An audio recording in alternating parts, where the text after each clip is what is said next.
बिस्मिल्लाहिर्रहमानिर्रहीम। अस्सलाम वालेकुम माय यूट्यूब फैमिली, कैसे आप लोग? उम्मीद करती हूँ आप लोग खैरियत से होंगे। आज जो मैं आप लोगों के लिए रेसिपी लेके आई हूँ, चाय सवैयाँ रेसिपी है। इससे पहले ना कभी यूट्यूब में किसी ने बनाई है और ना ही आपने ट्राई की होगी। बहुत ही डिलीशियस है। इससे पहले रेसिपी की तरफ बढ़ो, वीडियो को लाइक शेयर, चैनल को सब्सक्राइब करना ना भूलिएगा।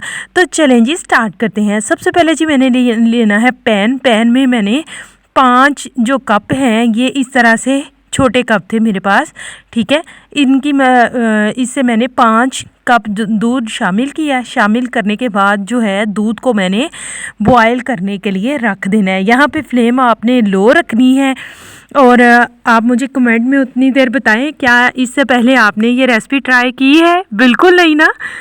तो चलें जी, बॉयल आ चुका है। 1 चम्मच जो है वो मैं इसमें पत्ती का ऐड करूँगी। 1 चम्मच, ये सीक्रेट है, ये बिल्कुल रेसिपी के लास्ट पे बताऊँगी कि ये क्या सीक्रेट है जो मैंने इसमें शामिल किया था।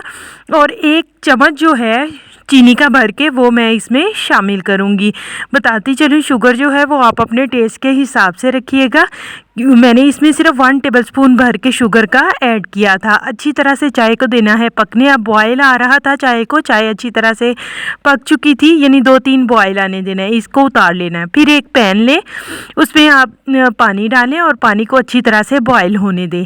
बाज़ार में बारीक सवैयाँ अवेलेबल होती हैं, आप चाहें तो मोटी भी ले सकते हैं। शामिल करने के बाद इसे बॉयल करना है, लेकिन मैंने चूँकि बारीक सवैयाँ यूज़ की हैं, मैं इसे ज़्यादा बॉयल नहीं करूँगी। मैं बिल्कुल सीधा अब इसको इस तरह से निकाल लूँगी। मैंने तोड़ के सवैयों को बिल्कुल इसमें शामिल नहीं किया, बिल्कुल सीधी मैंने सवैयाँ इसमें शामिल कर दी। ये जी मैं इसमें से निकाल लिया, पानी जो है मैंने रिमूव कर दिया और ये जो सवैयाँ हैं ये मैंने बर्तन में शामिल कर दी। अब मैं क्या करूँगी कि यहाँ पर अभी मैंने कोई चूल्हा वगैरह ऑन नहीं किया, चूल्हे पर नहीं रखा। आप छन्नी की मदद से चाय को छान के इसके अंदर शामिल कर लेंगे। शामिल करते करते बिल्कुल स्लो इसको शामिल करना है। एकदम से आपने इसमें नहीं डालना, और ये भी नहीं करना कि आप छान के अलहदा से इस बर्तन में शामिल करें, नहीं, इससे आपकी सवैयाँ ख़राब होंगी। इस तरह से सवैयों के ऊपर आपने चाय को शामिल करना है। और यहाँ पे जी चाय जो है ये देख सकते हैं, अच्छी तरह मैंने सवैयों में चाय को शामिल कर दिया। अब मैं फ्लेम ऑन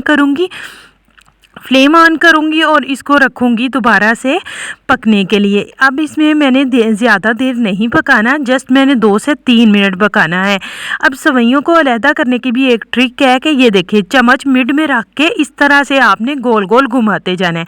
ये खुद ब खुद अलहदा हो जाएंगी और टूटेंगी की नहीं, और बिल्कुल एक डिफरेंट फ्लेवर के साथ आएगा। सबसे बड़ी बात ये, जिन्हें बलगम वगैरह का इशू होता है, जिन्हें ज़ुकाम वगैरह का इशू होता है, गला ख़राब रहता है, नाक बंद हो जाना, अगर वो ये एक दफ़ा खाते हैं तो बहुत ही ये ज़्यादा टेस्टी होते हैं। जो मेवे हैं वो मैंने इसमें शामिल किए हैं। अब मैं आपको बता दूं, मैंने 1 टेबलस्पून कंडेंस मिल्क इसमें शामिल किया था इसका टेस्ट बढ़ाने के लिए। होप सो वीडियो अच्छी लगी होगी। दुआओं में याद रखें। अल्लाह हाफिज़।